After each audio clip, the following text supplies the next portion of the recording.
And if one of you wants to open YouTube and just confirm you're seeing it, and then if I log out, just make sure that it's Yeah. still going. Let's do that. Yeah. And Ryan has my number. He can text me if for some reason it's not. All right. YouTube is live. That's good. There we go. Now let me make you the host, Benjamin. Mhm.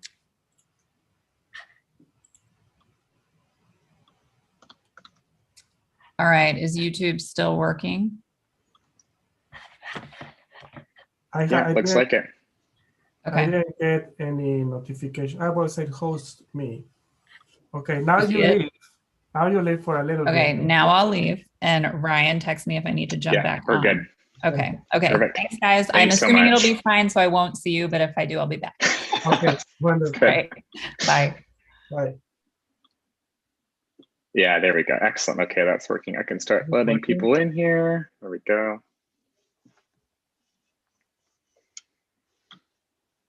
How's your week been so far? Good, good, good. Good. Instead of a busy day, I teach studio, so I'm just jumping from studio.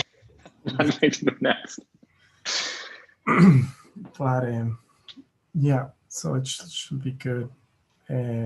But the YouTube thing is working, right? Yeah, we're good to go. Okay, so it's Yeah, live on YouTube. And it's automatically recording? That's how it works? I believe so. Actually, you may need to record the meeting itself. I think you can. Actually, it might let me if I'm. I can do the recording. Perfect. Yeah. Okay, let me see. Record to cloud. Perfect. Yeah, there we go. Good to go. I'm going to pause the recording for now, since we don't. Otherwise, we don't need it. And are you planning to stick around for the entirety of this, at least for an hour? Yeah. Yeah, I'll be here. Okay, wonderful, wonderful, good, good, good. So I told David to connect 12:15. So let me check with him.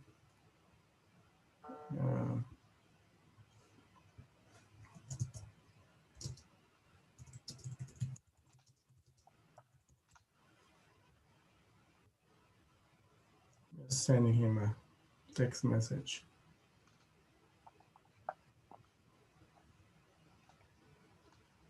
Are you taking studio this semester? I am indeed, yeah, with still vertical, but with Stephanie Troy. Ah, okay. Awesome. What are you guys doing? We're working on an extension to Woodhull Hospital in New York. Oh, wow. Yeah. So we're really just getting started on that project now. So it should be interesting. Looking forward to it. What are you guys doing in your studio? They're looking at property here in Austin that's a historic property in the neighborhood of Montopolis. Okay, yeah. It's was a school that was created for African Americans at the time. Segregation, so they had schools for different groups, and then over time it became a church, and recently it was about to get demolished, and the people of the neighborhood organized and somehow convinced the city to intervene and stop the demolition and use eminent domain to save the property. So they ended up. Interesting. Yeah. And now we are pretty much looking at, okay, now they have the property and the question is what to do with it, right? So we are looking at alternatives for museum / cultural center / public park that can help. Oh, excellent. There. So that's what we are doing. So, where in Montopolis is it? I was actually living over there for a couple of months. I'm sort of familiar with it. Yeah. It's on Montopolis Avenue or Street. Okay. Yeah.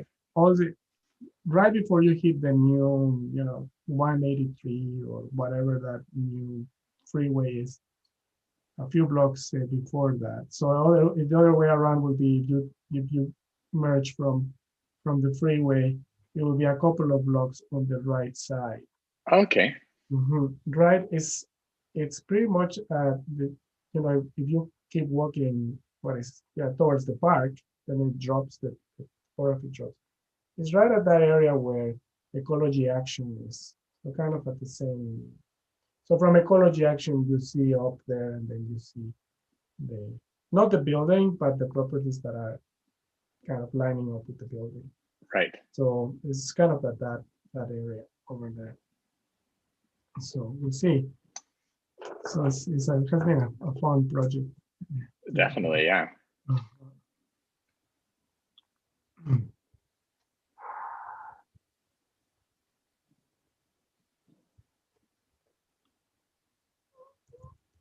Let me call David.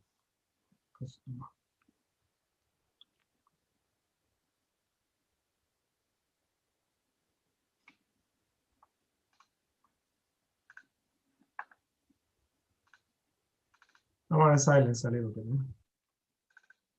Sounds good.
David, ya estás allí. Hola, ¿qué tal? Hola, ¿qué tal? Muy bien.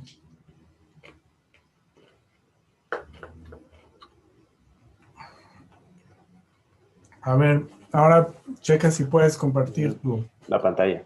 Uh-huh. A ver, vamos a ver.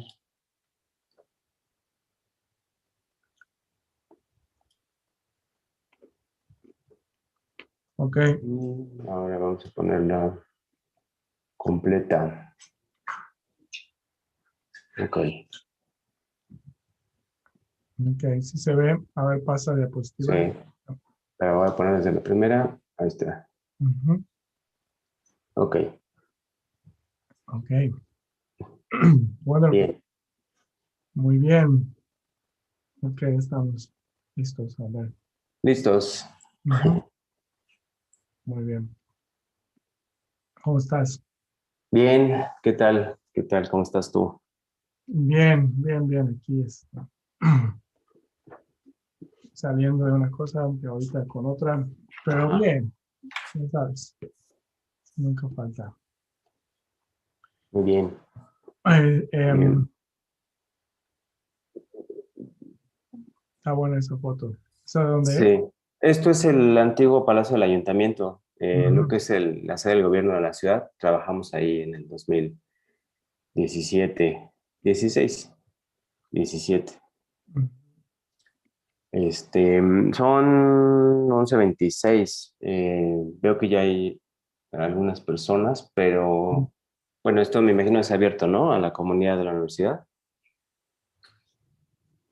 Sí, sí, ahorita, digamos, vamos a esperar después de Mm, que pasen unos 4 o 5 minutillos ok. después de la media. Ujú, Eh, ya lo que voy a hacer es que yo te presento, doy la ujú. bienvenida y ya de ahí tú sigues, ¿no? Claro, claro, claro. Em, Tengo como 76 diapositivas, espero que sean menos de un minuto por cada una, como para lograr, no sé, como 50 minutos más o menos, Perfecto. y hacer comentarios. No sé si la quieres ver rápido tú antes, No, no, ¿no? no, no, Ok, no, bien, no, no, no, ahorita no, ok. no Por- hicimos no, que sea sorpresa. Sí, bueno, vamos a hablar de los dos casos de Nepopualco, la cubierta de madera y el edificio de Levi's, que son los dos, pues casos más que comentamos, ¿no? Que podrían ser relevantes Sí, por la aportación arquitectónica de la solución estructural y formal de la cubierta de Nepopalco y en el caso de Levi's, pues por la integración de elementos que se hicieron, ¿no? perfecto. Pero, Está muy bien, está muy bien. ujú,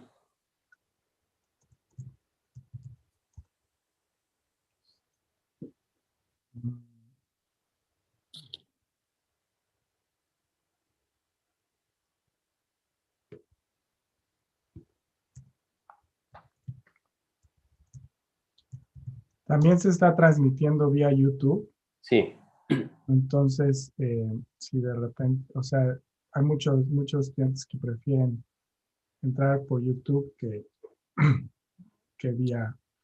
Mira, a David, ahorita está aquí mi colega Fernando Lara. Hola, Fernando, ahí está David. buenas David, tardes. ¿qué tal, Fernando? Mucho gusto. ¿Todo bien? ¿Todo bien? Gracias, gracias David por estar aquí hoy. No, gracias a ustedes por la invitación.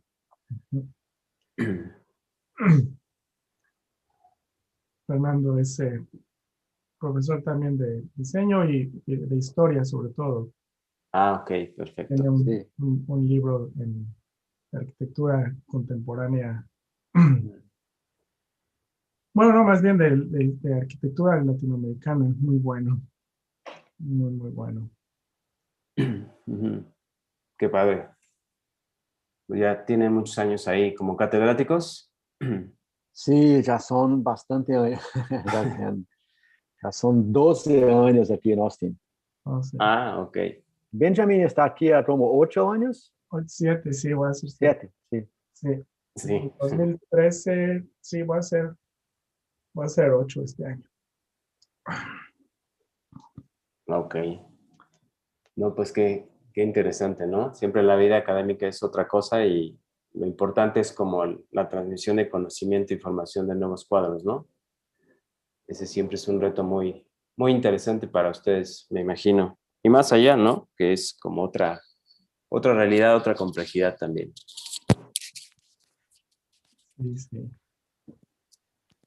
Muy bien.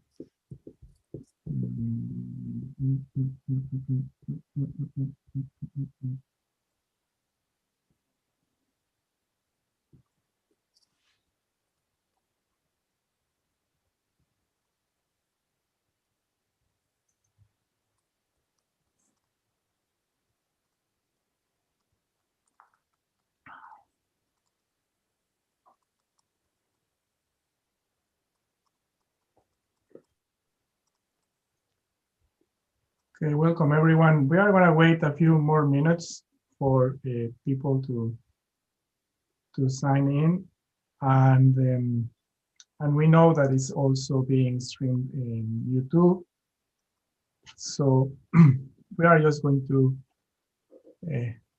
hold on a couple more minutes, make sure that everyone has the opportunity to sign in, and we will get started.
All right, so I think it's time for us to get started with the presentation. Welcome everyone, those who are joining us on Zoom and those who are watching on YouTube. Welcome, and those students who are around also, welcome back from spring break. My name is Benjamin Ibarra-Sevilla. I'm a faculty member here in the School of Architecture. I'm the coordinator of the Historic Preservation Program. Today, in coordination with the School of Architecture and the research group BELA, which stands for Built Environment and Landscapes of the Americas research group, we have the great opportunity to invite David Pineda of Tares Arquitectos from Mexico City to give a presentation on contemporary architectural solutions for historic buildings in Mexico. I know David from several years ago. I think what is David? Probably at least 20 years. something years ago, when we lived in Oaxaca, Mexico. And David since then has been a passionate of building conservation, heritage preservation, and a very good architect as well. So when the opportunity arose, I had no doubts to invite him and hoping that he will accept to give us a presentation. I'm gonna introduce him formally, right? So David Pineda is a Mexican architect graduated from the Metropolitan Autonomous University. It's in Mexico City. He holds a master's degree in preservation and conservation of cultural heritage from the National Conservation School of Mexico, known as the INCRIM. Pineda's work on heritage properties started back in 1994 when he participated in the urban rehabilitation of Real del Monte, Hidalgo.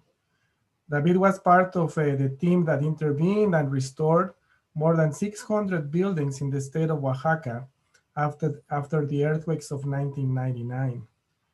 In 2017, he founded Tares, an architecture firm that focuses in the conservation of built heritage in Mexico City and all over the country. Grupo Tares, the firm that David founded, is formed by a group of experts who offer integral solutions for architectural design, restoration, cultural heritage, theater consulting, museography, and lighting design. Tares is recognized nationally for the careful implementation of conservation and restoration strategies for historic buildings. From advanced engineering to traditional building techniques, Tares offers solutions that guarantee the permanence and maintenance of cultural heritage properties in Mexico. So as I mentioned, we are very lucky to have David with us. We are really, really happy that he accepted our invitation and really looking forward to what he's going to be presenting. As far as I understand, we will be looking at a couple of buildings that they intervened recently. So without further ado, I will pass the microphone to David. Thank you very much, David, for being with us. You're welcome. Thank you very much for all of you. As you know, my name is David Pineda, and I'm very happy to be here. I would like to make a little introduce about this presentation because we are going to speak about two cases. Both of them are very interesting because one of them was very damaged due to the earthquakes in 2017 in Mexico. And the other is a different case because it's a flagship store of Levi's here in Mexico. And both cases has different treatments. But I wanted to focus this conversation with this title because the solutions for historical buildings requires different types of analysis, and we have to struggle. I mean, we have to analyze carefully each one of the buildings to improve different solutions. Restoration and and making these buildings in use is not as simple as it might be because it requires a very acquired analysis to define the solutions. So in this case, we're going to see two cases. Now I'm going to speak about what we do, about us. As Benjamin spoke, Grupo Tares is a firm, a Mexican firm, dedicated to the conservation of cultural heritage. And in this case, we are looking at a sculpture made by Matthias Gerritz, which was from 20th century. This sculpture made, and we have the opportunity to restore. So this is one of the services that we offer. This is the most that we do, architectural restoration, different old buildings. And this is the Government Palace of Mexico City. We have the opportunity to work on very hardly and different several months in this building. Nowadays, still being the Mexican city government palace. So this is just some examples of the things we do. And this is the Exteresa. It's like a museum of modern art. This belongs to the UNAM. This is the university, Mexico University, National University, and this space was restored. All the paint that you are looking right now, and more elements that are not seen here in this picture. But this is the kind of services that we offer. Theater consultory is also one of the most important services because for me, in my case, there are no more than 35 historical theaters in Mexico. So they are very few, and they need to be in use. And so to improve technology in these spaces is very important, because otherwise it is not going to be useful for the cultural presentation that they give. So we offer different kind of solutions, acoustic solutions, and any kind of installations improvement that they require. Museography is something that we do because many of historical buildings, they have a final use as a museum. So this is very common. I think in most of the world, historical buildings are used as a museum. So lighting design, this is a great opportunity to mention that this lighting design service that we offer, we receive an award from the lighting design Iberoamerica from Illuminate in 2017. The cathedral, this is the Mexican cathedral, which we make this lighting design for the facade, the principal facade, and it was very interesting to make this kind of lighting design with no lighting equipment on the facade. These are only projections, like the light is just projected into the facade. So we were very respectful with the historical building. And I told you that today we are going to speak with two examples, two cases, because this one is ubicated in Nepopalco, Morelos. I hope this presentation somehow will invite you to know more about Mexico and to somehow reach the different solutions that we make and the problems that we have to struggle due to different cases or problematic. In this case, in 2017, there was a huge earthquake of magnitude 7.1. And this, I don't know if you know it, but this is incredible. In 1985, there was another huge earthquake with amount of 8.1, and this one in 2017 was 7.1. And unbelievable, it was on the same day, 19th of September. So many years after, another great earthquake happened in this in Mexico. So these structures, historical structure, they work very different.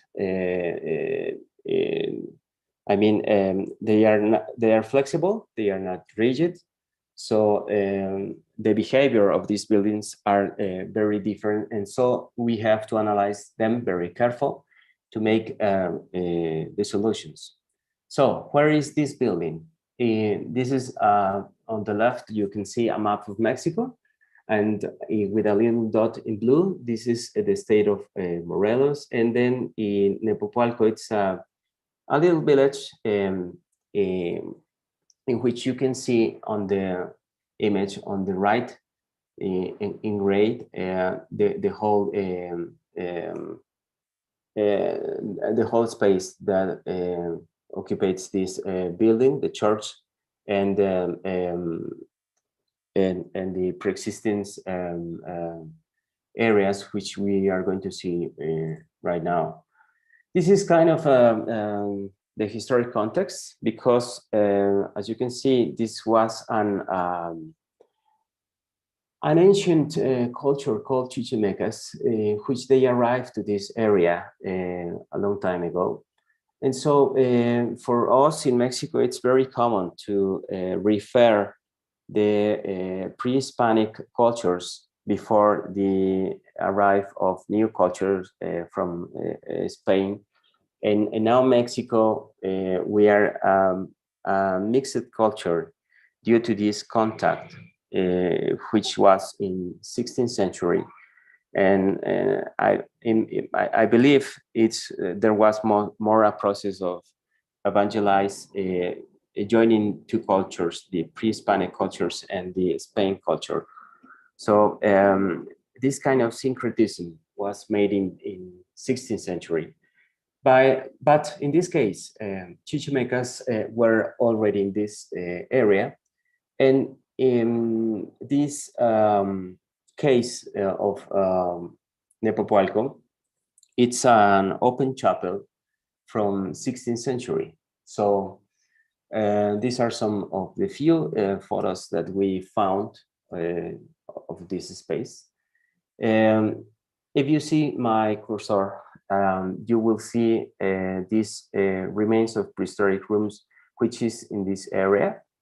There have been some researches of archaeological of this archaeological site, and the open chapel is this one, and the principal nave of the Catholic Church from 16th century also is this one.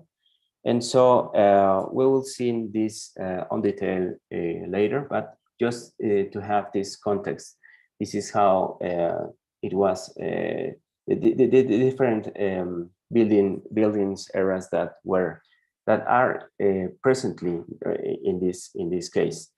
So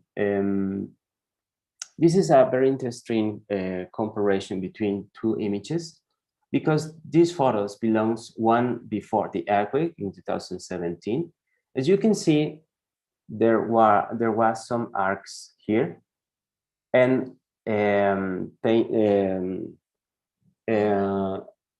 these elements are called chalchihuites, that belongs to the representation of pre-Hispanic elements.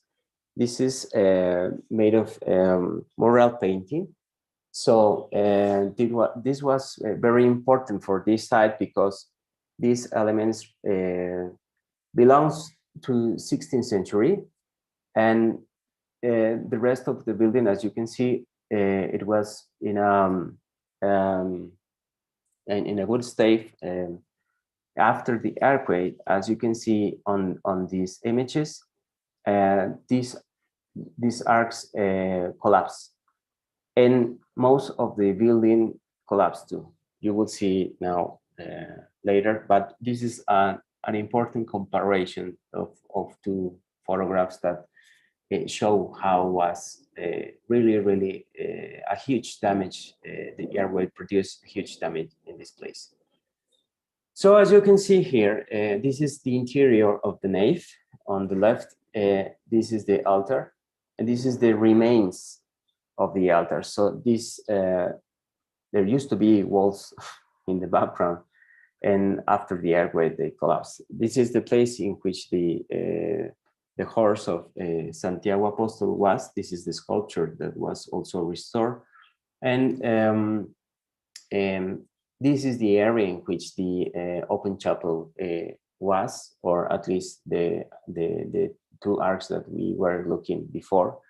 And as you can see, the facade also had some damage, because it was the most the principal element that doesn't result so affected. This is this sign means the material from the walls, from masonry walls.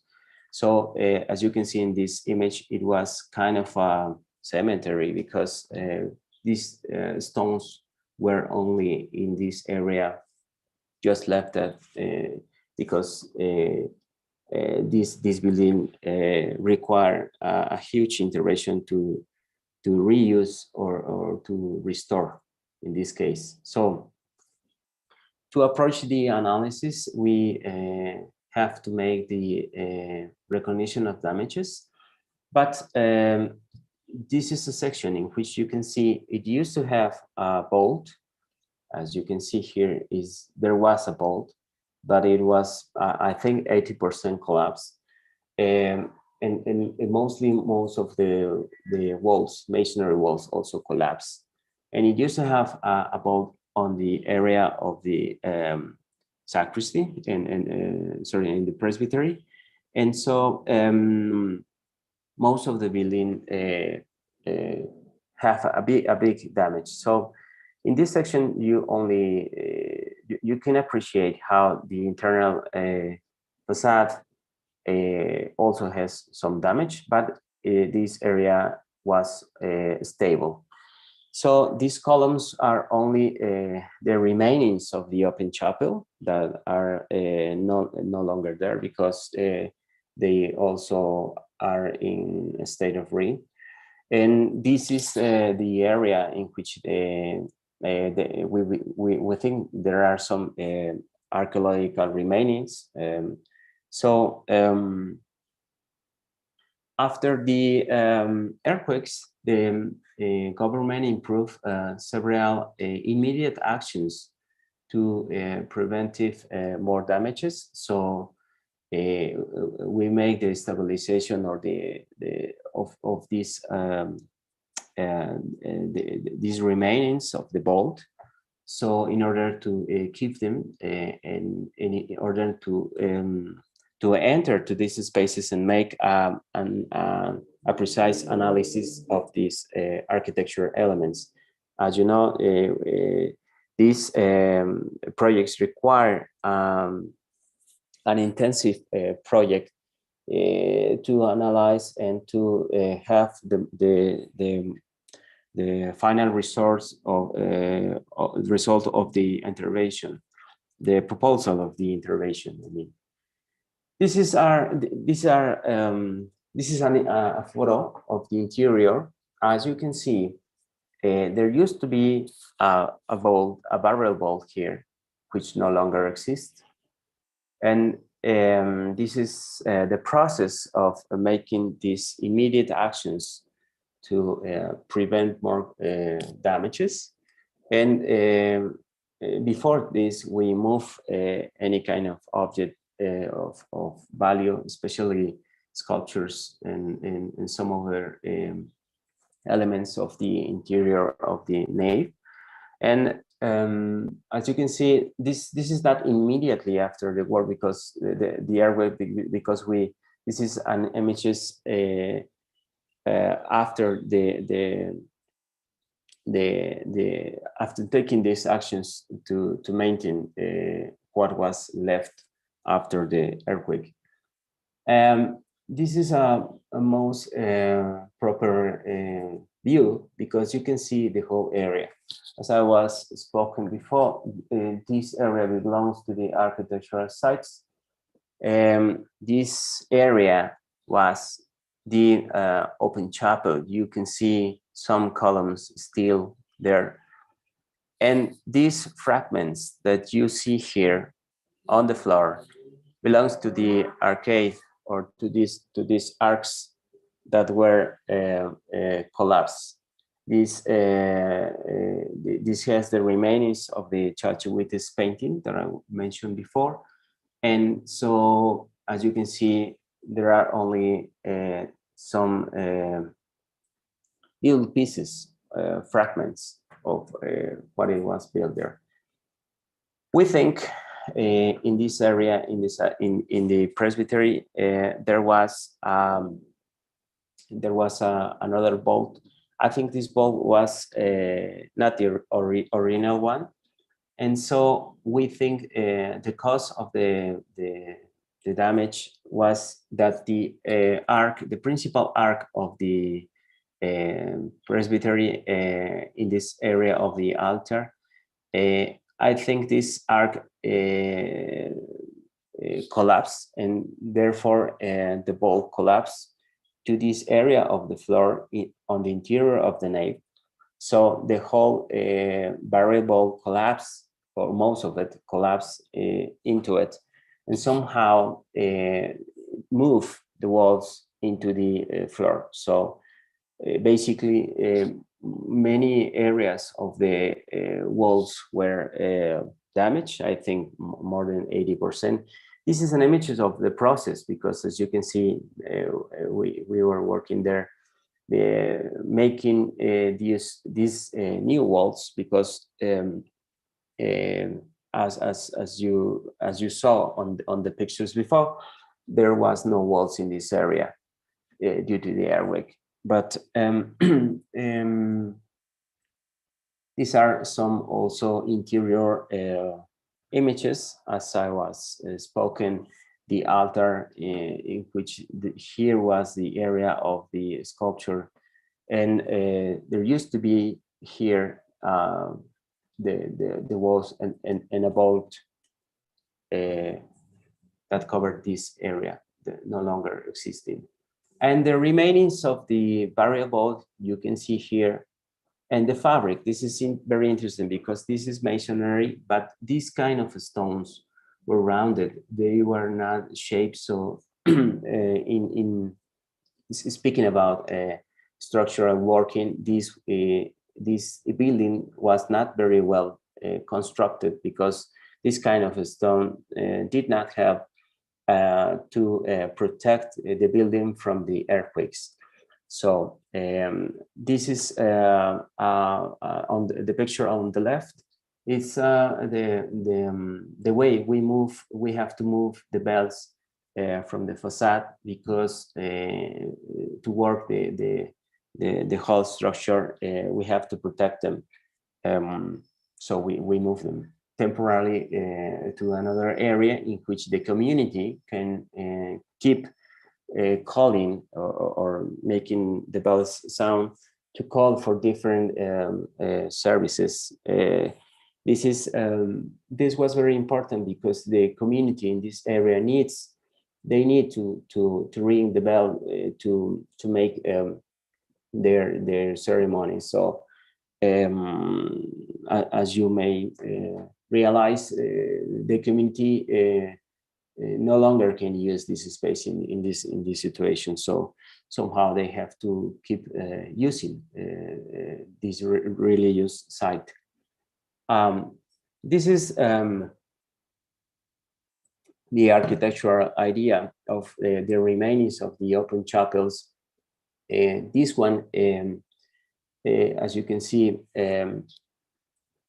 used to have also the area in which the priest was ubicated, and the rest of the people was in an open space. So this is why we call them open chapels, because the use of this kind of chapels, people was on the outside in an open space, and the priest was just inside.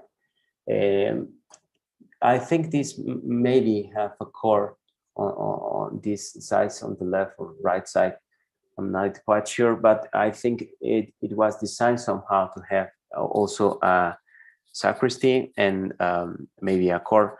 But the thing is that the remainings before the earthquakes was only this wall and these arcs and the columns, because this belongs to the 16th century, and this was also in this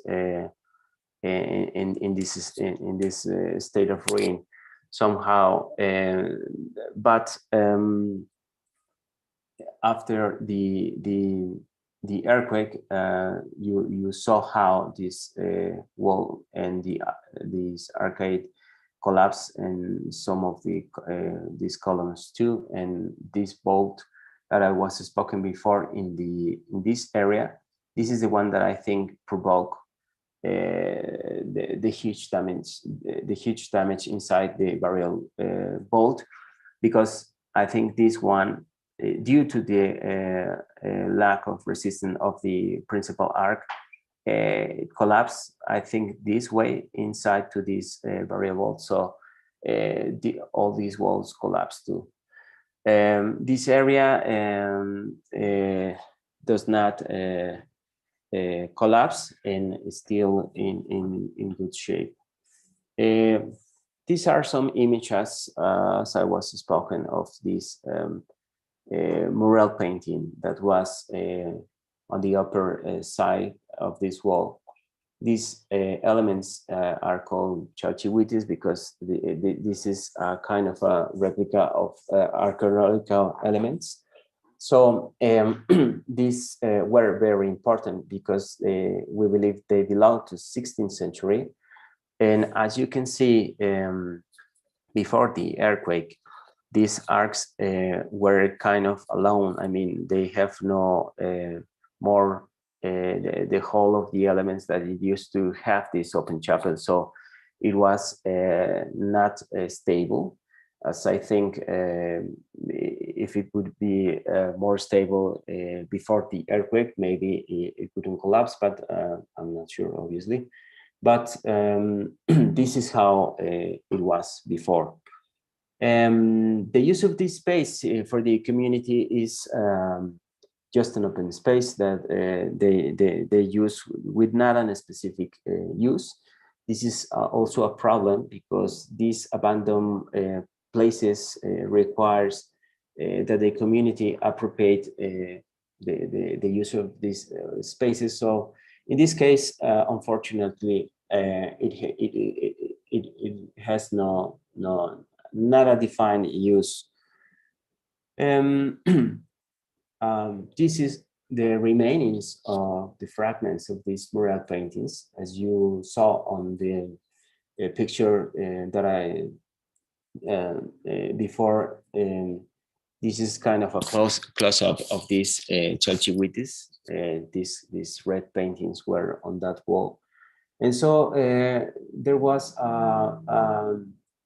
we have to work, we have to recognize one of the remaining, so to find these mural paintings and to somehow reconstruct or at least redefine how where this each one of these elements in this collapsed wall. This is a very complex work because you have to recover these elements one by one. This is also a very impact image because this is the sculpture, the Santiago Apostol sculpture. As you can see how the horse and the principal Santiago sculpture was after the earthquake. Now you can see these fragments obviously clean, but they were in the remainings of the collapse. On the right picture, you can see the result after the restoration process. It took a long time to make this happen. I'm only sharing you the before and after of this sculpture because this is a very complex process to restore the sculptures. But I want to take some time to to share with you that the community was very aware of what we were doing, so they always were some kind of aware of the process, so no one can enter to the side of the area in which we were working the restoration sculpture. So the community somehow was kind of a policemen that were in the entrance of this restoration area. So they always be there and they be aware of what we were doing. And I think this is the most important for the community. I mean, the sculptures need a space to hold, in this case, the nave and the church. This is what it is. But as an architects, we are more interested in the buildings, but we have to understand that these things work together. They do not can be alone for themselves. So this is a project that is still in process. I have to say that because the area of the open chapel is still on process of working because there are not enough money at this time. So we have to present the final project for the integration of the Open Chapel, and then money will come. But this is not an ended process. So I'm going to show you some proposal that we have been working on, but this is not the final idea. So these are just some examples. These proposals, as you can see, we try to think about how we can make the reinterpretation of the area. In this case, these walls are embed in this kind of structural frames or shells that contain the remainings of the pre-existing walls. So this is just one of the proposal ideas. Maybe we have somehow work in how it would look into our open chapel with different kind of treatments of the steel. And if we do this, as you can see, we can make somehow the reinterpretation of the space of the open chapel. This is one of the most goals that we would like to achieve, because the open chapel needs to be somehow read, because this space no longer exists, but somehow we have to do this to make the proper lecture of the space. But there are many problems in this kind of proposals, because the columns still there, or just the remainings, and the fragments also. And this is very hard to resolve, because the fragments are in these areas, still the fragments of these mural paintings of the Chalchihuite. So if we move these remainings, I think these huge fragments will be damaged, or we are going to lose them forever. So it is not so easy to move these remainings because of the weight of these elements. And so we cannot make this area as clean as we would like. So if we try to put in the original site, this is going to be very hard, because I think it's not going to be possible to put the original elements here. So we have just been working in how it could be somehow reread the area of the original chapel. But as I told you, these are some examples of the different proposals that we have been working on. And one of them is not here, but we are thinking about not to rebuild the walls, but only on the floor, make a kind of not a wall, but somehow the people with the treatment of the floor, they can realize where was the open chapel. And maybe it's just going to be a work on the landscape, not with a physical structure like we are seeing right now. So that was the open chapel, and this is the case of the wooden roof. As you can see in this image, after the earthquake, how was the remainings. So the first problem was to resolve or rethink and analyze the barrier bolt, because the barrier bolt, as I told you before, the masonry walls has not enough quality to guarantee the structural. This bolt was not working properly, because the forces on an earthquake of this bolt the walls were not able to carry the forces of the bolt. So we think the bolt was not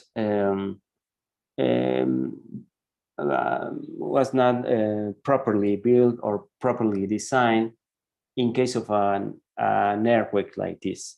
So this was the principal element of the design, because we were thinking about if we reconstruct this barrel bolt, but it was not possible, because if we do that, we have to reinforce a lot the structure of the masonry walls and many other elements that we were not able to do that, because it was a different kind of intervention. And so we decide only to make the idea of the interior space of barrel bolt, but with a new solution. And so this is why these are a contemporary solution, because this is made on laminated wood or glue laminated timber, because as you can see in this image, this is what we have done now, a different structure,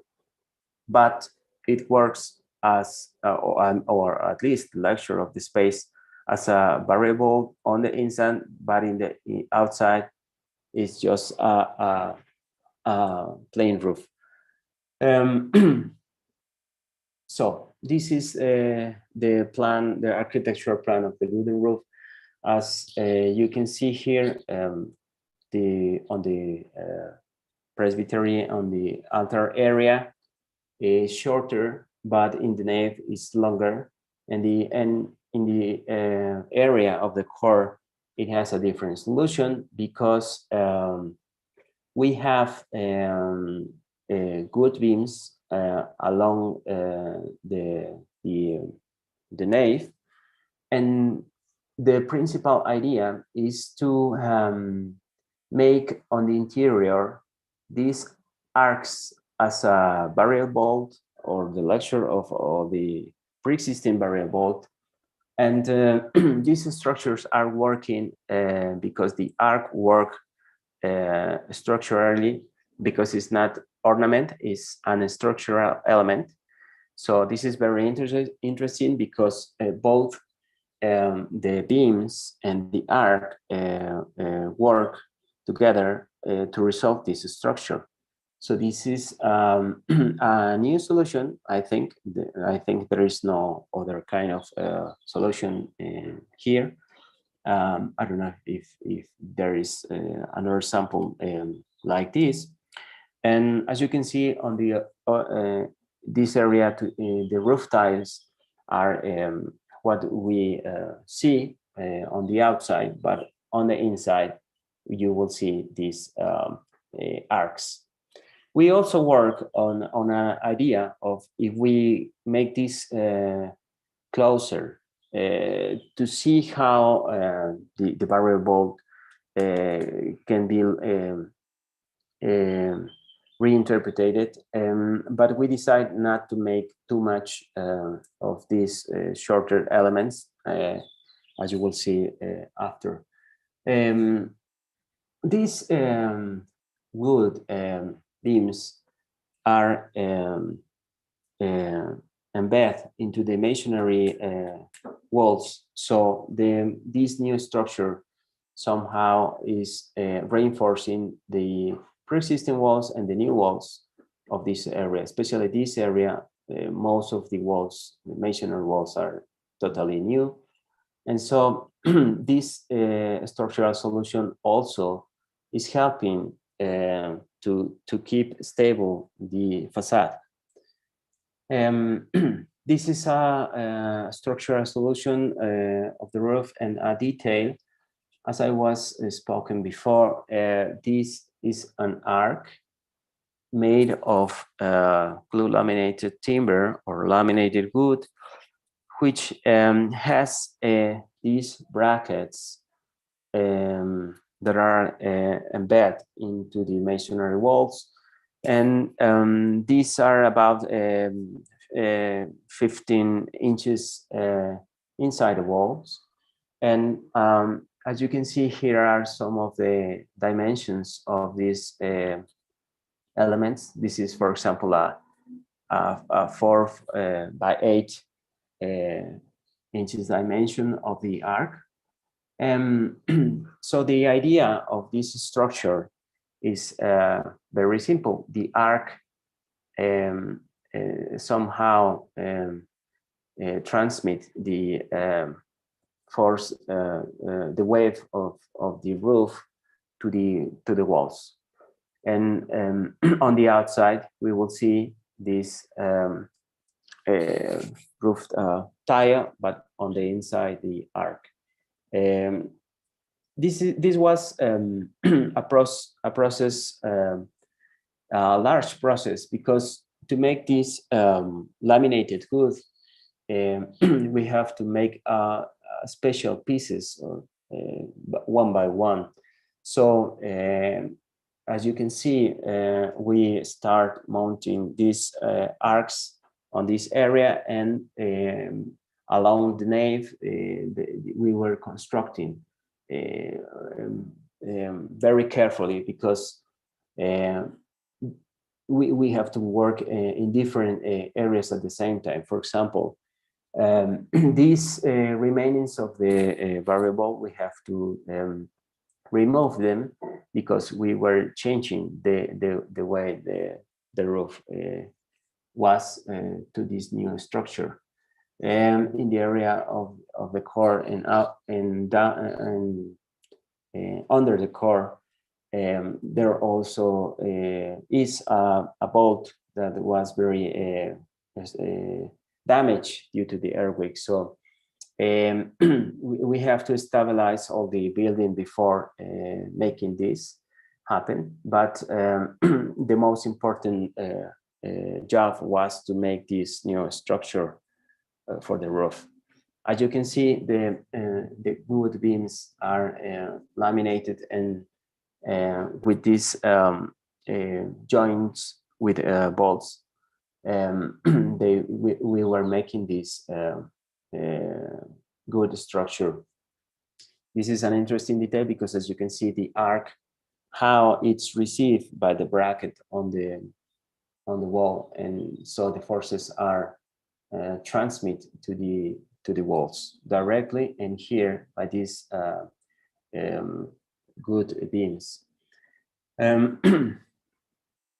This is also a picture of the process. As you can see on a real view, more advances. This is the structure to receive the roof tile, and the roof tile is handcraft, so it's not prefab. So it was also a very interesting process to make this roof. As you can see in these images, the inside, this interior facade has been already repaired, structurally repaired, because it was also damaged, but we can keep it. So this is the original interior facade. And as you can see, there are no longer the bells, because we moved them, as I spoke before. This is a detail of this roof tile. This is a unique design, because it's different from the ordinary design known, at least in Mexico. But in this area, or at least in Morelos, they have, we have found different examples of the use of this tile. So this is handcraft made, and this is very interesting, because we recover this kind of handcraft production. On the left side, you can see part of the process in which this good structure, this is how it looks on the process of construction.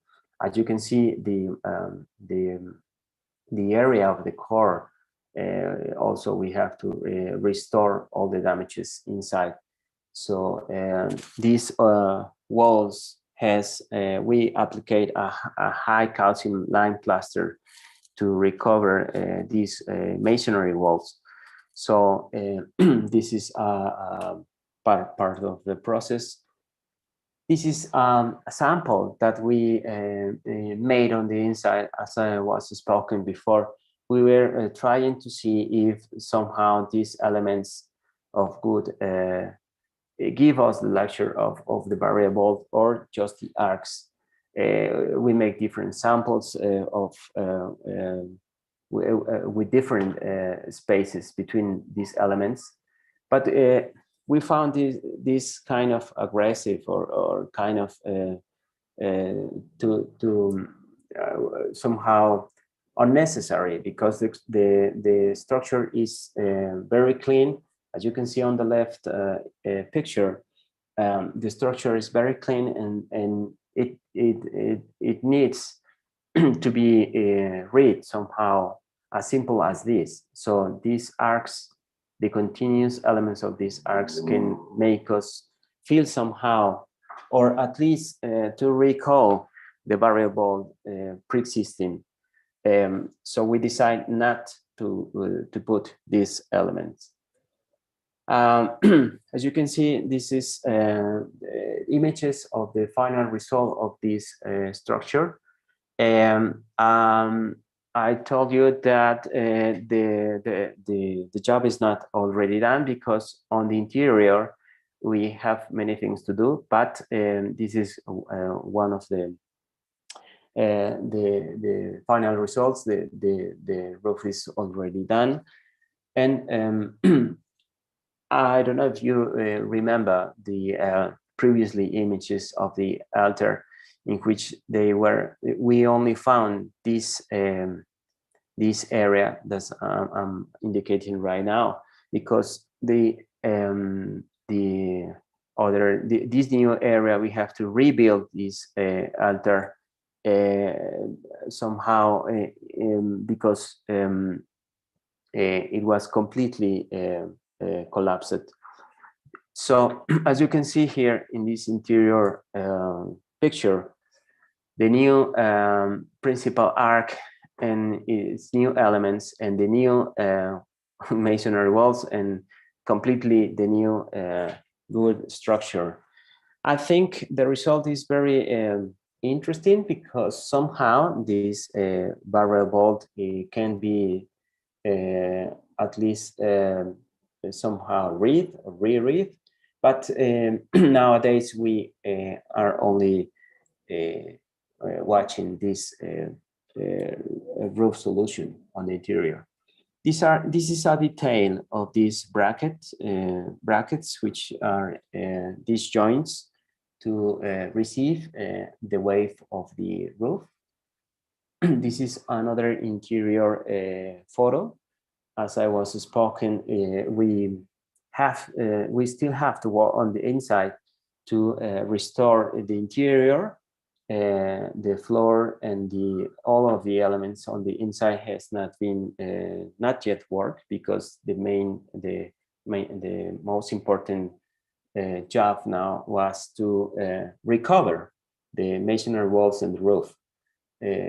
As you can see before, there was no structure, no longer masonry walls. These are some details that I wanted to share with you, because I think in this kind of Zoom, you can see and appreciate the new structure. And this is also what I call contemporary solutions, because you may find this, or at least I think you may find this very interesting because of the design. But this is on a place, on a historical building, so it can be in new buildings also. But I think this is very interesting to share with you, because this kind of architectural proposal are very interesting. And this is what I think, and you may speak later, but I think this is very interesting to share with you. This is on the looking to the from the inside to the roof. This is the area of the core. This is different because these elements are working to reinforce the structure. So this is an structural solution that somehow helps the facade to keep stable, and the rest of the nave, it has a different solution. You can see also how it looks, the arcs on the inside of the nave. So and also you can appreciate on the interior, from the interior, you can appreciate the roof tile. These elements are the roof tile.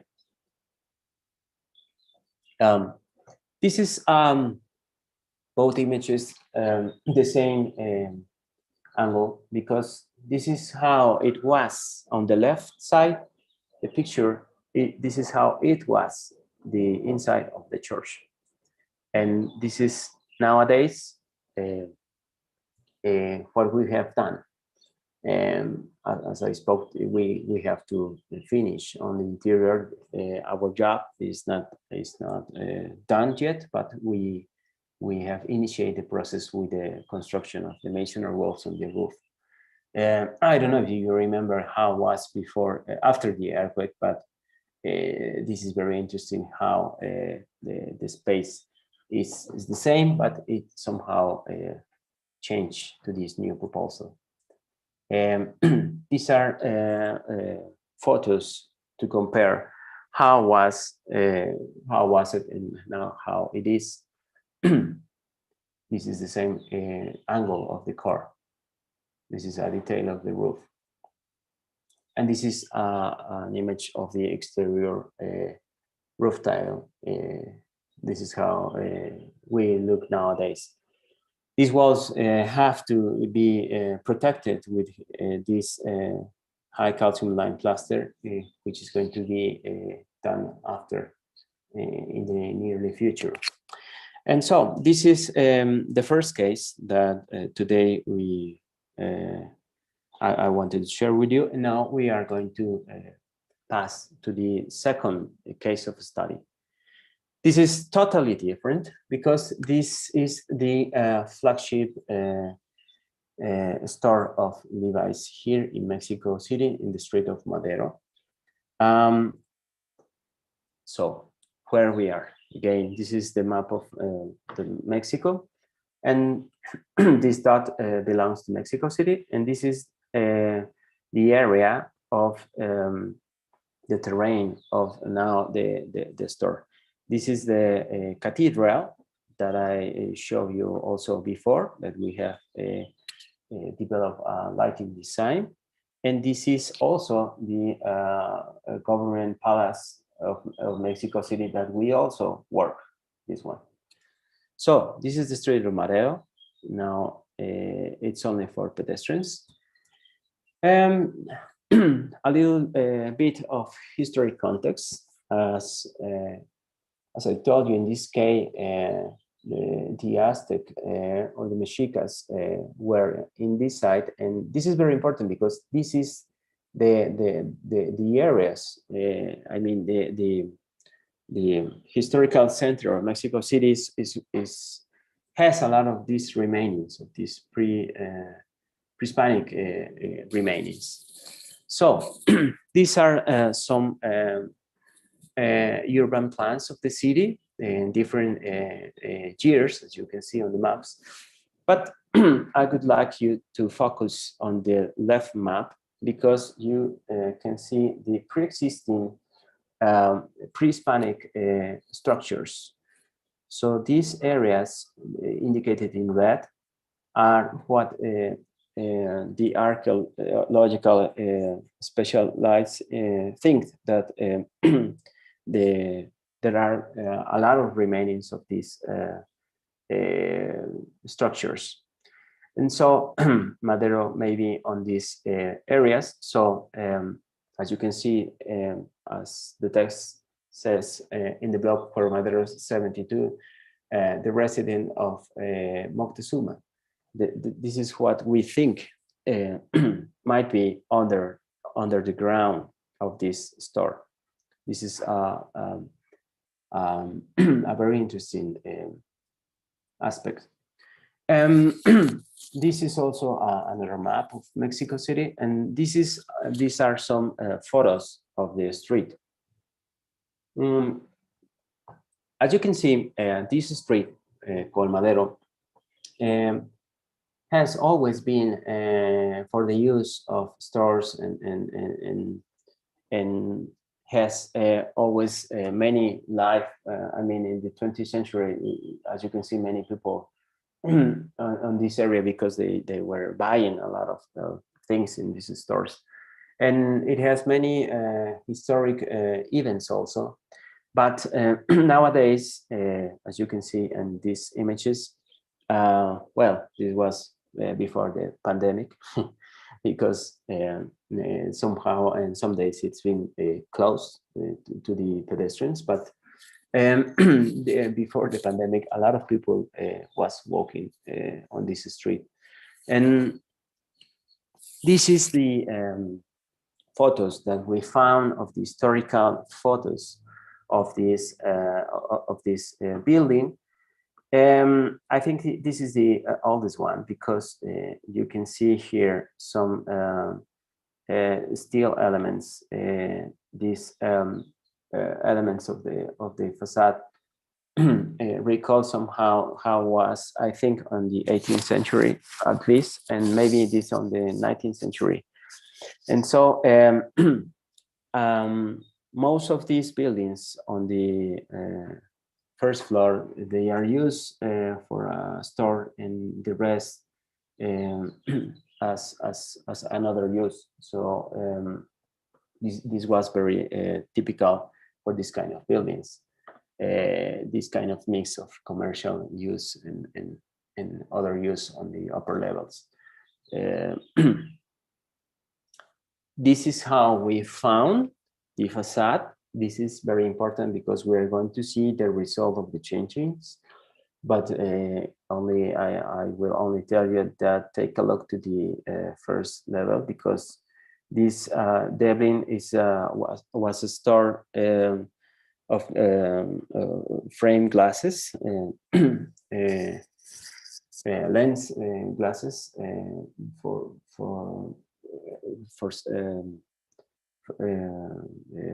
people. And this first level was completely redesigned. The upper levels, we found these kind of problems because you can see these columns, they got to nothing. I mean, they have no element here to receive these columns on the facade. So it was a very interesting problem to resolve with the use of architecture or the contemporary solution for architecture. You can see on the left side this first level facade, in which the store was here, and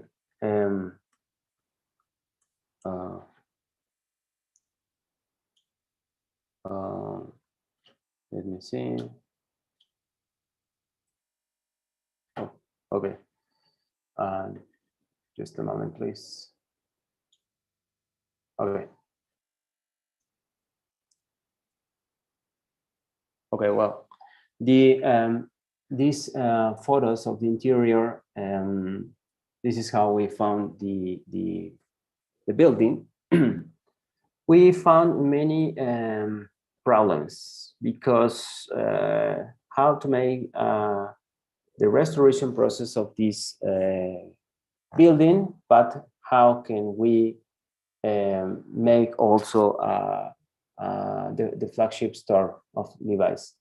As you can see, these arcs were, or the interior of the building was very,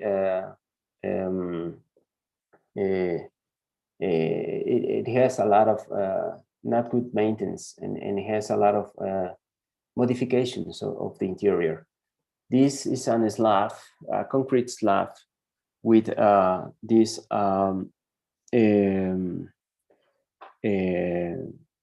crystal bricks, And these glass bricks that are embedded in the concrete slab. So there was a lot of elements that were constructed after. So as I was spoken before, this ground, it has a lot of history from 16th century and before. But what we found on the interior, it was more the modifications of the 19th century, and somehow some elements maybe 18th century, the oldest ones. But I think most of the interior belongs to the 19th century. As you can see here, these quarry elements of the interior of these arcs were painted with acrylic paint. So many of the elements or the architectural elements of this interior was very damaged or not in a good state of conservation. It also has different materials, as you can see in this photo. We found also these wood beams that were recovered, and we make them we restore them to make them work again. See, this is the architectural plan of the building. It used to have the store on the first floor, and this area was mezzanine, so it was already modified, and this area on the right image has this slab, this concrete slab with these glass bricks. These dots belongs to those elements. And on the next levels, the building, these are the materials, as you can see, indicated in different colors. The different materials that we found inside the building. So we have concrete slabs, we have good slabs also, and different materials on the inside. So we have to make a project to resolve all the elements and to make all these work somehow in the new project. So these are also the rest of the plans, as you can see, the next levels and the roof, and it was very modified with different elements, as you can see on the right. These roofs were very simple architectural solutions. So we have to work making a restoration project. As you know, a restoration project has to be done very carefully. First of all, knowing all the elements of the building, and then analyzing the different materials of the building, how it was built, and the damages that also these buildings present. And then we have to work on in the intervention proposal to resolve all the analysis that we have been analyzing before. So this restoration project also needed an executive project, because all the installations are new electrical installations, and all the new installation has to be done to resolve the use of the store.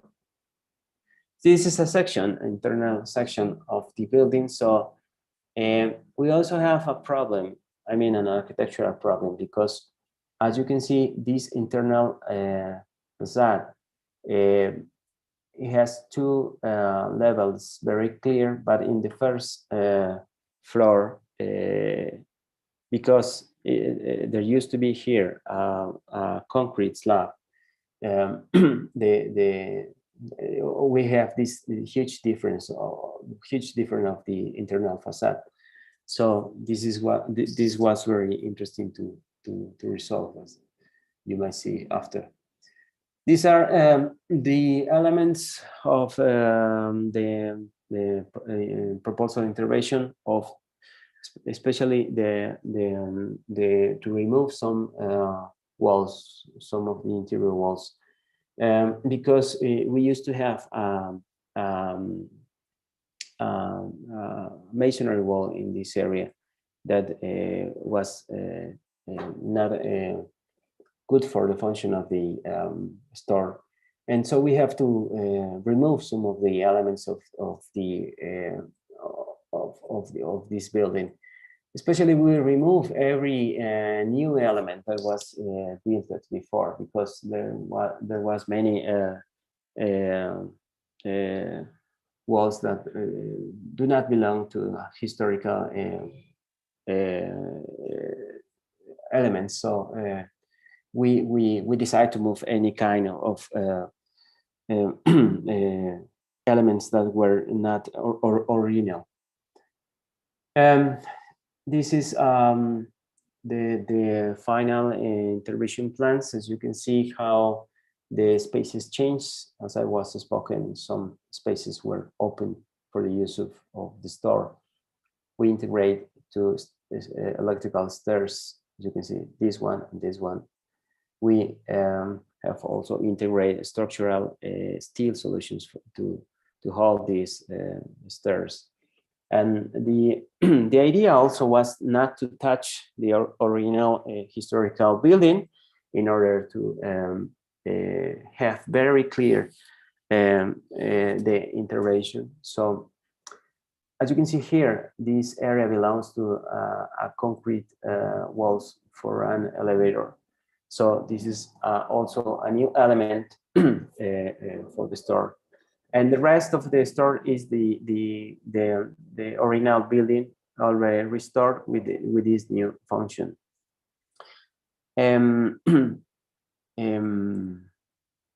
These are some details of what we found in these elements of quarry, because they were painted, as I told you before. So we have to restore them very carefully and to make the recover of these original elements that were already covered with acrylic painting. These are some pictures of the process of the intervention. So as you can see on the left image, these quarry elements were covered with painting, so we removed that painting, and the walls, some of them were also with some fissures and cracks, so we have to repair them. And many of the original structure we have to restore it also. All the wood beams, we have to analyze them one by one to see if they were working or if we have to make a new good beam. We also repeat the solution of the laminated wood, because the new ones, the new beams are laminated wood. So I think this is a great solution, because it can resolve different areas and different shapes, as we saw on the first case of analysis, the Church of Santiago Nepomuceno. The arcs can give us somehow the idea of the variable, and in this case, these laminated elements can give us the solution for the structural solution for this building. This is very important, because it used to have in some areas concrete slab, and these prefab concrete structures were somehow not good for the building, because in case of an earthquake, these elements make more damages than what the flexible structure makes. So with the use of beams, good beams, this is how we resolve this problem, because nowadays the whole building is working with this new good beams slabs. So this is a flexible structure. So definitely this building is going to last more because concrete was not helping to the conservation of this structure. On the right photo, you can see the process of restoration of the quarry elements, because we found them very, very alterated. So this is a detail of the process. Also, I would like to speak about the another contemporary structural solution for this kind of elements, because this is steel. As you can see, this shield made of steel and also steel beams are embedded into the masonry walls. And this is how we reinforce the walls to keep open spaces, but with new, with more areas on these transit areas. So we have to cover these walls, the masonry walls, with this solution, with this structural solution. I'm showing you this because this is an example of how these stores can be have more space on the inside, and how we can help to the structure, to the original structure, in order to make more open spaces. But this is not ornamental, this is structural. So this is why I think it's very important.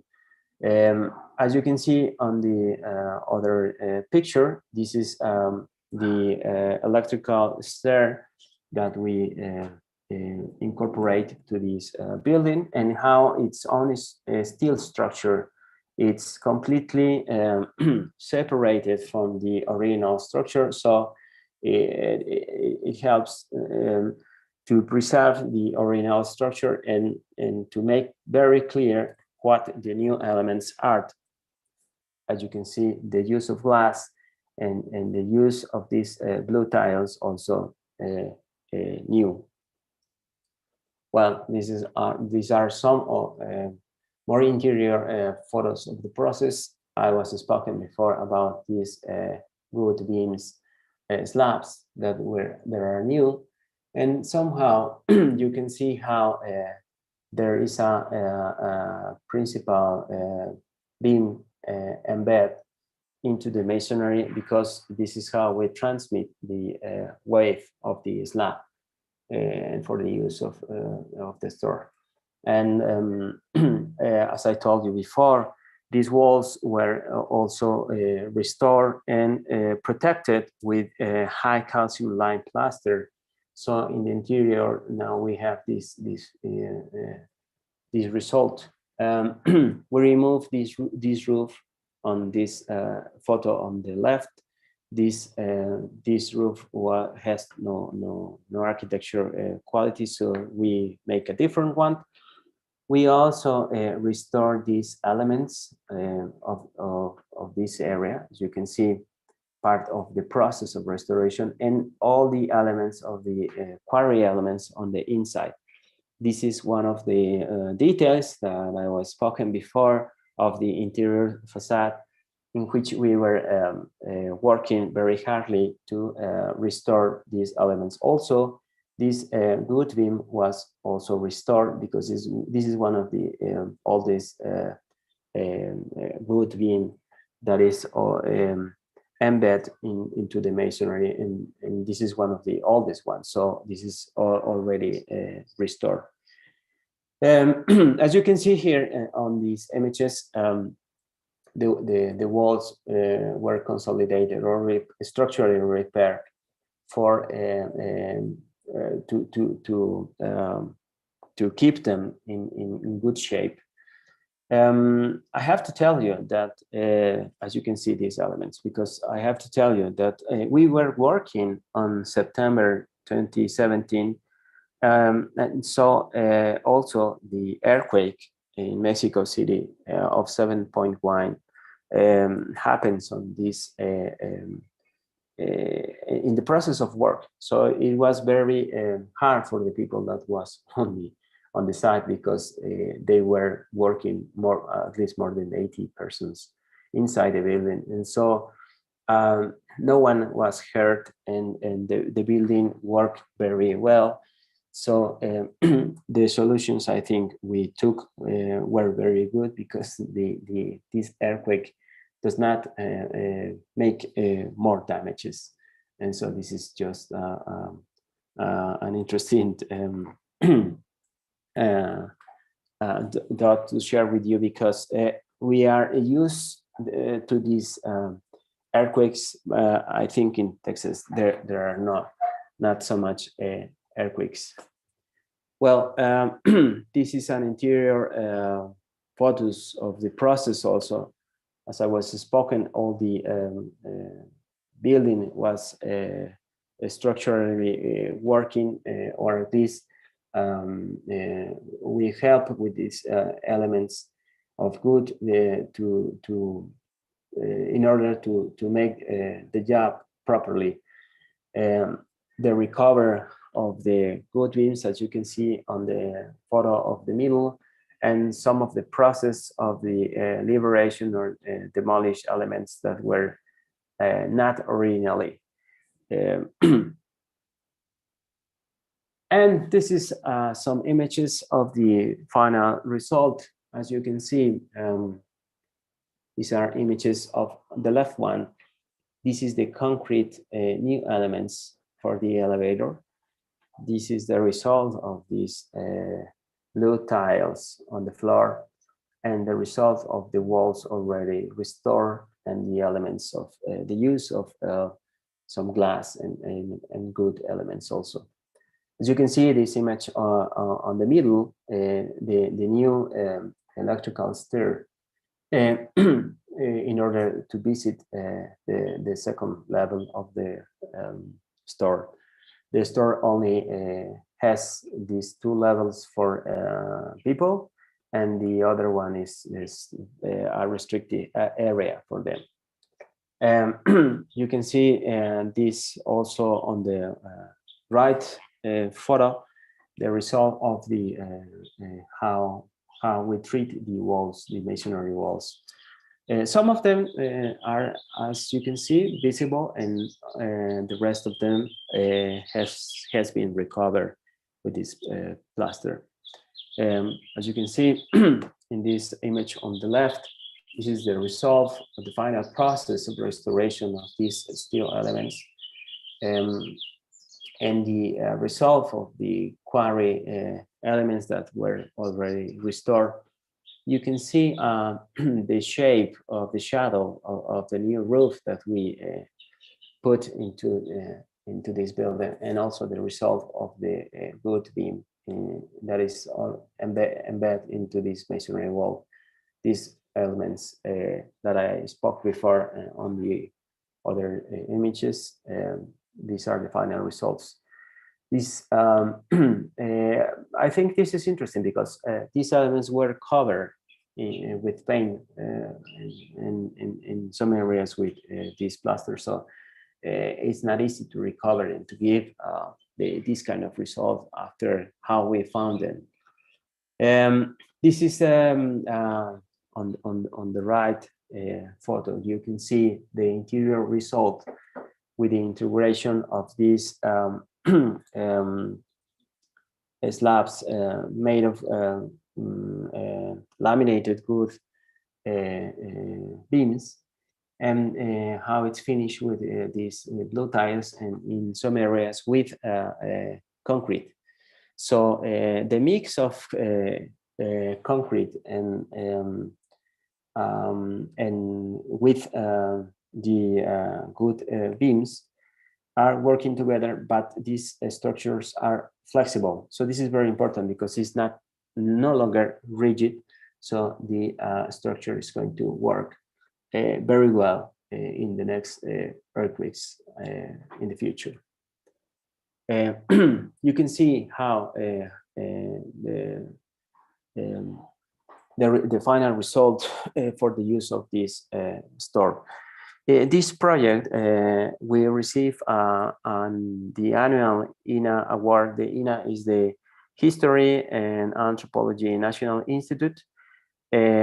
So we received this annual INA award in 2019 for the architectural conservation of historical places like this one. So we are very happy to share with you these final results. And I think these contemporary solutions can be made with and being not so aggressive, but searching to have an easy lecture. As you can see, the use of glass, which gave us a lot of transparency. And somehow the final result of using steel, glass, new materials, and this new structure, these wood beam structures with concrete that are flexible, I think this is one of the most important results that somehow we found to the problems that we found in this building. And as you can see, we also wanted to make a result that if you go to a Levi's store in all over the world, you may find the same, very similar stores. But we wanted to make a difference, in this flagship store, because this is Mexico City. So this is a pre-existing building, a historical building. So we wanted to somehow tell to the people that this is a building in Mexico City in the street of Madero. So I was spoken before how all the installations are new, lighting design, all the electrical installations are new, air conditioning is new. So all the installations that you see are new. This is an interior view of the dome of this area. As you can see, this is different from the other one, and somehow we're kind of playing with these squares to make this result, the projection of the shades that we were looking before. And also the lighting design, in this case for the store, is very important for all the denim that they have in the store. So lighting is a project of that may make this store very important for the use of Levi's. I also want to speak about the result, the final result of how these steel elements that were in this black color, they are somehow very clear, and they do not pretend to have too much protagonism in this final result. So this is one of the images of the inside. As you can see, the same kind of design, and with the products of denim. And this is another view. We are on the second floor, and you can see the result of the use of glass. The use of glass also in the floor, and the new electrical stairs. In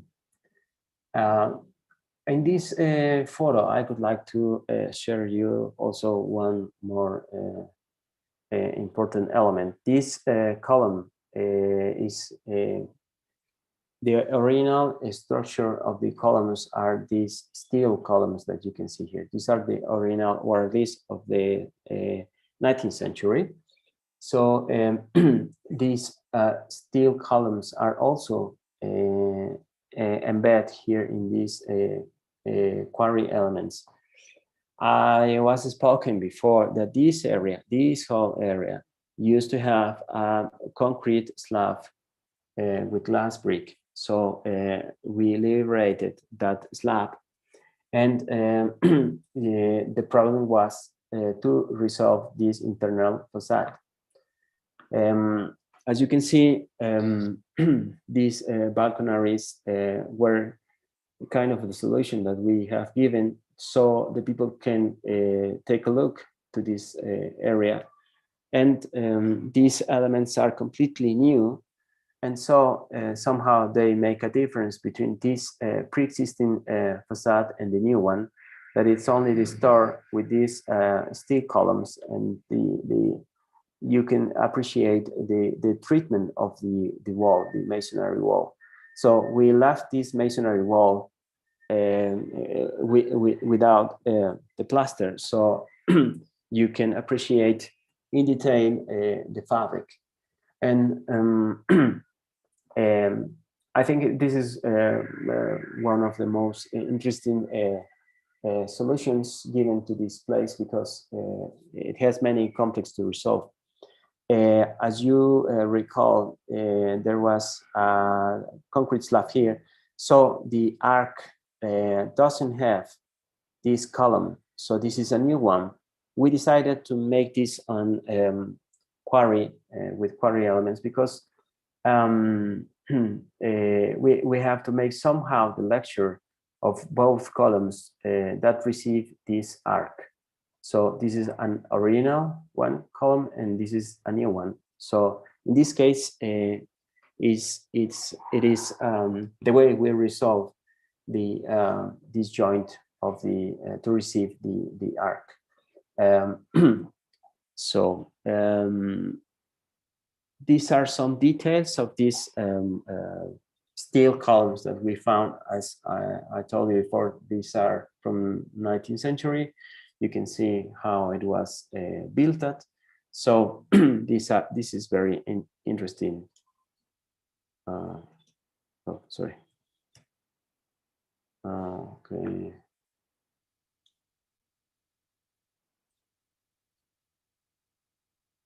Okay. Okay, sorry. Have to go. I think this. Okay.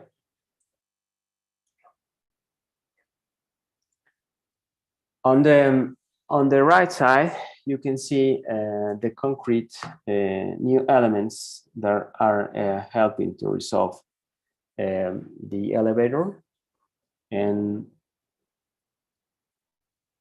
these are images of how it was and how it is now. As you can see, this is how the interior was. You can compare them. And this is also another image of these both same angles. This is also how it was the entrance before the intervention and after. And this is the final result on the external facade. As you can see, these columns, as I was spoken, there was no elements receiving these columns, so we decided to make this kind of frame colored in black. This is stone. So under this stone is one of these glued beams that somehow divide both levels, and the first floor and the upper levels. And you can compare how we resolve this external facade, because the entrance is here, divided with this steel column, and then the rest is the shopping areas. And so outside, we make no more modifications, and we only integrate lighting design. So at night, this blue wall is also has this lighting solution. And so I think this is all that I'm going to share with you. I only want to take a few minutes to thank to Benjamin Ibarra for the invitation.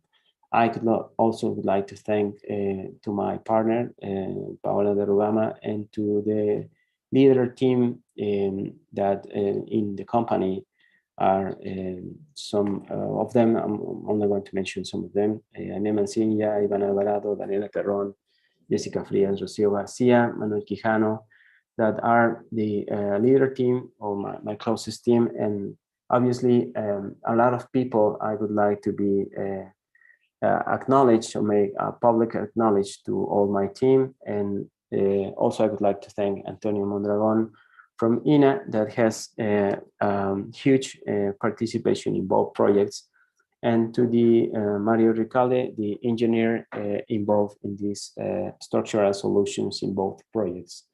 So this is what I wanted to share, and I would like to hear some questions that you may have, and I hope you have enjoyed this lecture, and I'm very happy to share with you your opinions. Well, David, thank you very much for this very interesting lecture. It was very, very thorough, and as I mentioned at the beginning, your work has been recognized nationally because of the careful implementation of conservation and restoration strategies. And it's clear to us after this presentation that really comes across, that you really take care of and work carefully with the historic buildings that you intervene. So we can have questions for those of you who are still around. We have a few more minutes.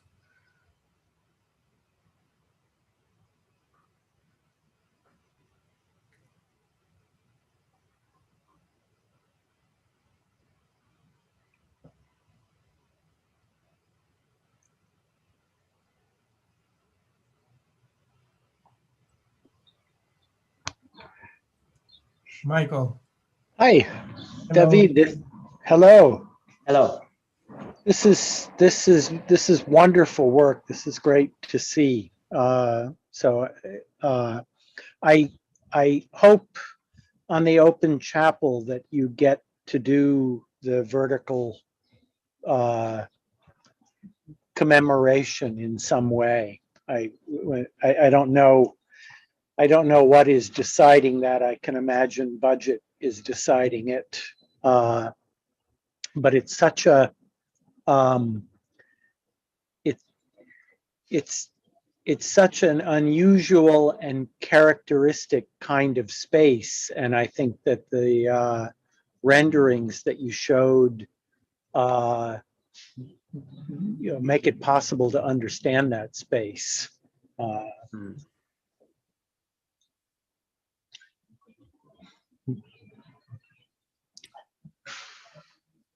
Oh, okay. I will share you more information about this, because as I was spoken, these walls, vertical walls, I think we are not going to reconstruct this space, because this was an interesting discussion about if we remake somehow these walls or not to reconstruct the space, because we have also the church that can be used for the religious activity, but in the other hand, this open chapel has no use. So the community has not very clear what to do with that space.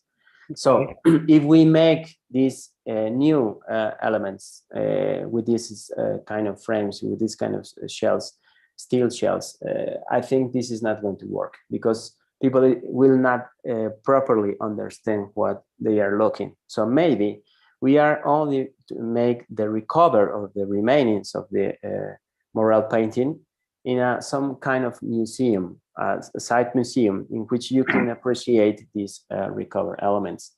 But somehow I think we have to treat the ground, the floor, with some kind of details we can evocate the chapel. But I think this is how it's going to be work. I think this is going to be more landscape work than vertical structure elements. But we are working on it because as I told you before, this might happen after, not now, due to the lack of money, but eventually when we finish the project and the money will come, we will finally end this open chapel project. Well, that makes me feel a little better that the answer is coming from how the community uses it, mm-hmm. instead of from my architectural appreciation. I can see they go first. They get to decide. Yeah. Yeah, this is a problem because in so many other cases, we as an architects give resolved architectural solution for architects. Mm-hmm. And somehow we are not thinking about how the community is going to use these elements. So I think this is going to be different. But I just wanted to share these proposals of this space, and well, finally, the main goal in this case was the use of laminated timber in the wood, in the structure. Mm-hmm. Yeah, that's an interesting question, because I think what makes very unique, or what was very unique about this open chapel were the rounded elements, the chalchihuites, right? Which you don't find quite often, and are extremely unique to this, in this case, to this building. And I think that's the biggest loss, right? That the lack of, I mean, if you take that route of just the landscape route that you were talking about, the lack of possibility to recognize those elements again within that structure, which are yes, unique elements that distinguish the building from other buildings around the country, no? Mm-hmm. Yes, these mural paintings are very rare, as you says, and yes, this is one of the most one of the most important areas that were collapsing. It's lost. I think it's lost. There are some remainings on the floor, but this is very hard to move.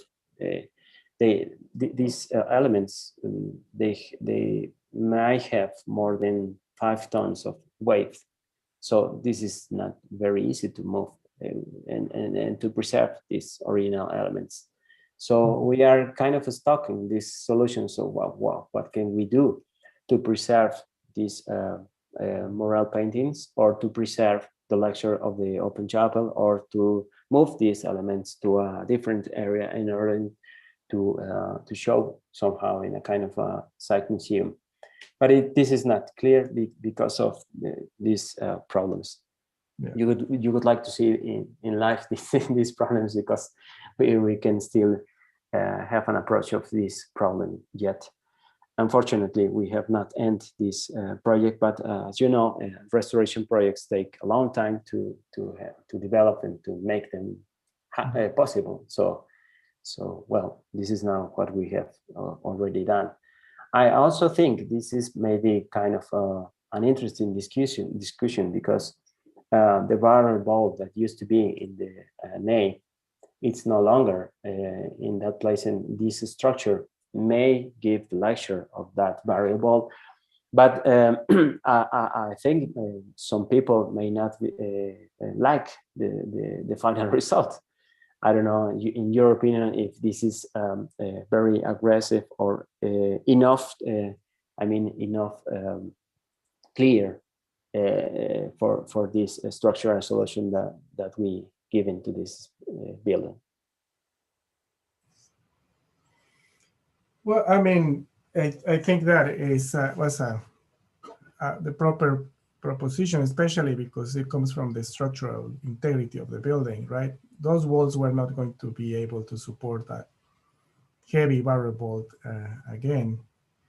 I think I understand where the controversy could come, because for us, here in the United States, it's relatively common to see wood roofs and to see pitch roofs, right, with tiles on top, and the structure seems to be like the logical one.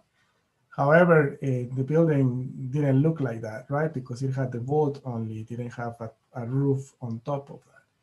So that's probably where the controversy could come from, in terms of changing substantially the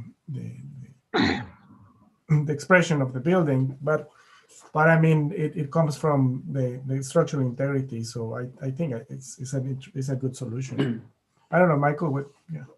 Yeah, no, I'm glad this is recorded, because I was thinking of Vishal and his work in Nepal, or his work on Nepal. I don't think he was practicing there. He was writing about it. But I think the solution, you have earthquakes, and you don't want to kill people. Mm-hmm. So I think the wood roof solution is really necessary. And then it's just a conversation about, well, do you, and you showed this, do you invoke the vault? Do you reconstruct it? And I think your solution, I think the way you did it is very honest. So I like that. I particularly like the joint, Yeah. the walls, the bolts. I grew up in two churches. One was an old stone church with vaults. The other was a new suburban church with these glulam. Of course, I like the old stone vaults, but I like that your glulam is very honest, and it will tell its own story, which is the roof fell down. So I'm sure other people will disagree. Yeah. It's always different positions. Well, I think that we are going to wrap it up, David. Thank you very much for your time. Thank you, Michael, for the questions and the conversation. We should go down to Mexico City and have a coffee with David sometime soon. See, okay. Anytime you come, you're welcome. That would be great. Thank you, everyone who joined us here. Muchas gracias. Yeah, Zoom and YouTube.